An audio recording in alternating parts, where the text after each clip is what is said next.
Titanic set sail with more than 2,200 souls on board.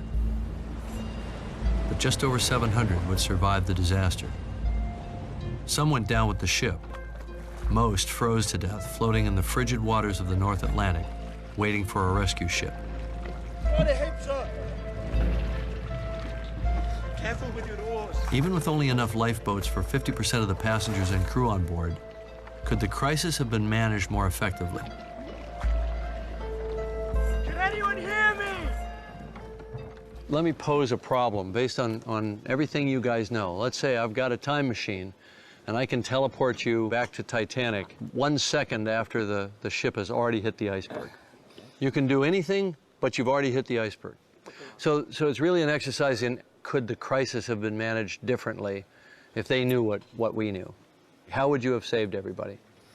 And, you know, it's not meant as an indictment of the choices that were made by the captain and the officers. I think they were managing the problem about as well as humanly possible under the circumstances. But with what we know now, could we have done any better? Like, how would you have saved everybody? Well, save everybody, I think it was not possible. We can save much more. We can shift the number, that's for sure. I think you could save everybody. I think you could save everybody and their dog. Really? I think there's a couple ways to do it. There's 2 ways to do it that I can think of. There's a ship. There's a ship 6 to 8 miles away, well observed by everybody, right? It's there. You can see it. It's thought to have been the British steamship Californian, within radio contact of the Titanic right before the accident. One of the officers told people when they were getting in the boat to go row to that ship. Captain Smith. Captain Smith was telling people to row to the ship. Right? Why row to the ship? Why not drive your ship to that ship? 6 miles with a boat like that? No, not that boat. That ship. Drive your ship to the other ship. And I would say even drive it backwards. You don't want to go too fast because you're damaged. You only got to go 6 miles. It's not very far. No, but it's could be an hour or something like that.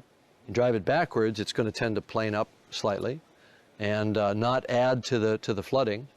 You'd actually relieve the pressure and slow the flooding. If I was You think it's just pure head pressure? Respectfully disagree. Yeah. It's a big ship and, you know, the holes are far underwater and it just, I think Jeff and I made the point in there. We disagree with that one. You're going to evacuate some of them, some are going to go in the water, and some are going to have to get picked up by the other ship. So that's your biggest problem is the transfer. Driving a ship backwards, I was not in favor, but I had no objective reasons. It just seemed like the wrong thing to do to me. My first favorite idea is to put everybody on the iceberg, because it's not sinking. Okay. Take a fur coat, sit on the iceberg. If you have access to the iceberg. Why don't you have access to it? You just ran into it.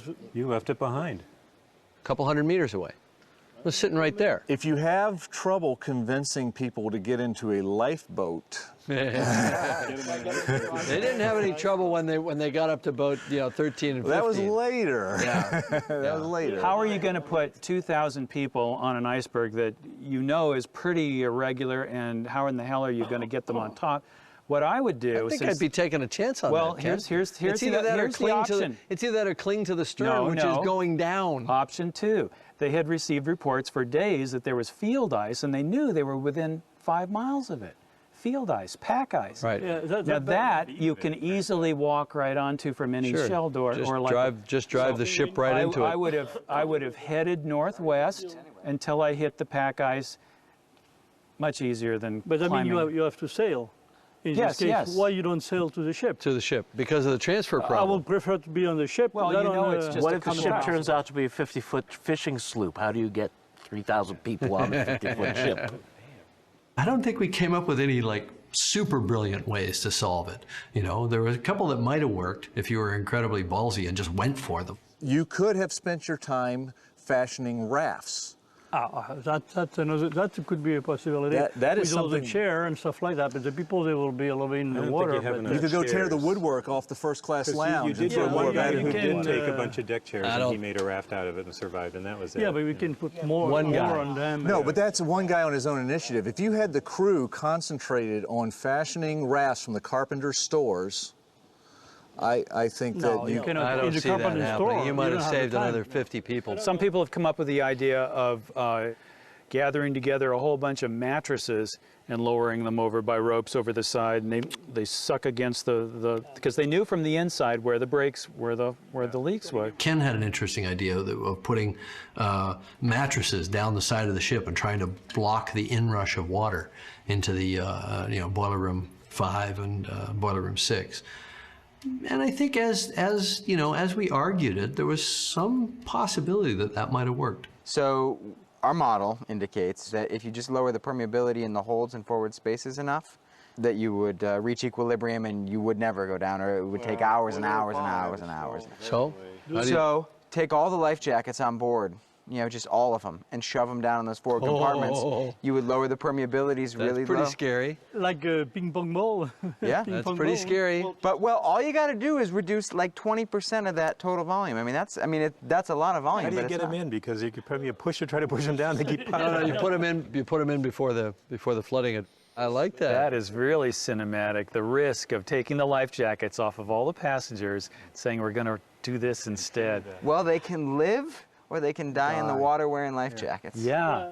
Yeah, take away every life jacket from every man, woman, and child on the ship and put them all into one room. That might be piling your chips on one kind of, long shot. Now, based on what we've learned in this room, what did we get wrong in depicting the tragedy in the feature film? Right here. All right, boys, like the captain said, nice and cheery, so there's no panic. Wedding dance. We never really took much of a beating for what we showed in the movie. There were people that disagreed with certain aspects of it because they had their own preconceptions of what it was like.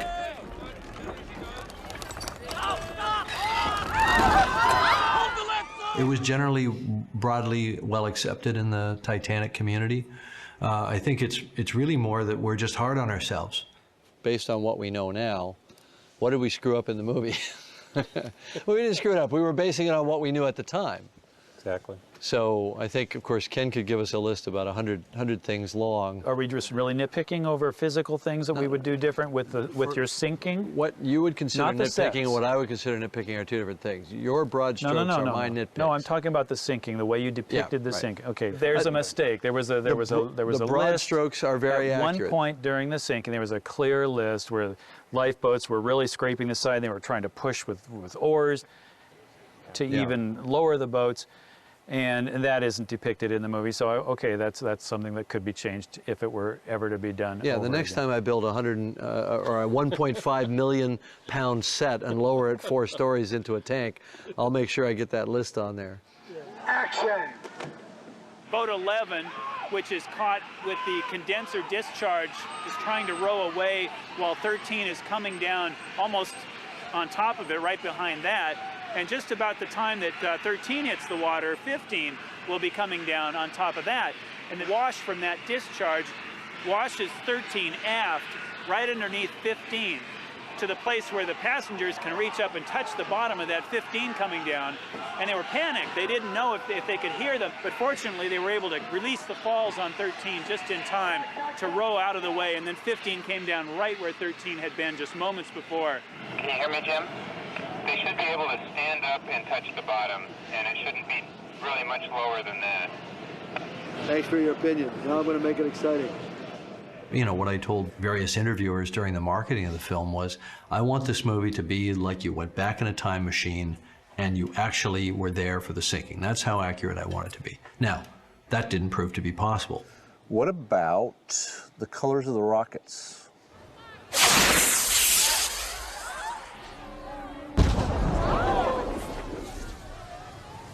But we talked about that at the time, and there was the consensus decision. was they were white. I mean, well, no, it wasn't a consensus. It was because nobody would have believed you if you'd had them burst into colored balls. That's my memory. Do we think they were colored? Because you asked me about that. We know they were now. I mean, but They were white. we had enough. They went up white, he says they weren't and white. they burst into Yeah, colored they balls. were white.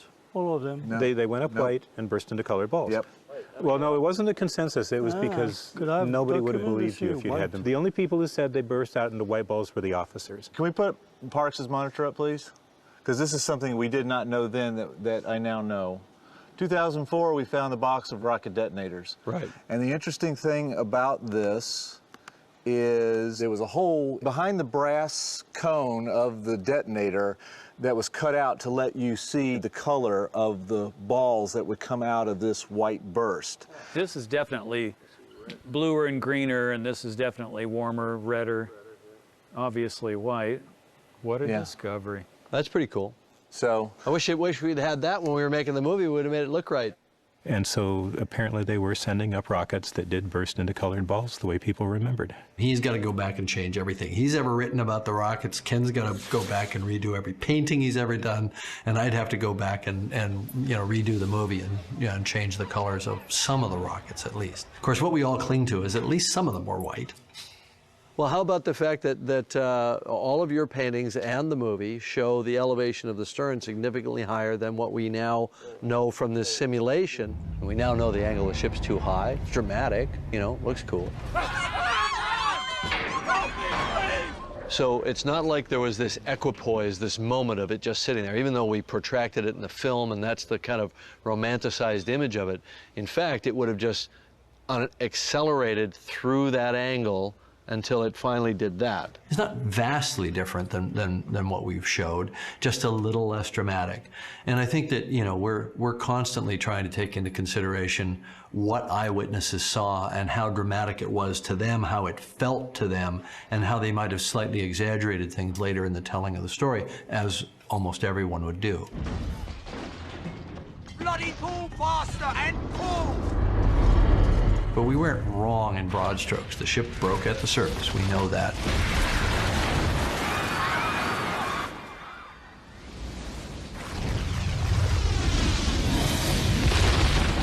The bow plunged vertically. We know that. The stern hung around for a while. We know that. So the movie was true in its broad strokes. So I didn't feel after the film that I had, that I had a lot to defend. I felt like we had done good work at the time, but it was limited. There was still so much more that the wreck site could teach us, which is why I personally went back out there on 2 successive expeditions. My decision has been to not change anything in the movie, because once you start that process, where do you stop? And the things that are wrong are things that would only bother 8 people in the world. Myself being one of them, but I can live with it. Even though I'm not going to change the movie, I do get to redo the animation of the sinking. It's going to be very cool. The most accurate depiction ever of what happened that night 100 years ago.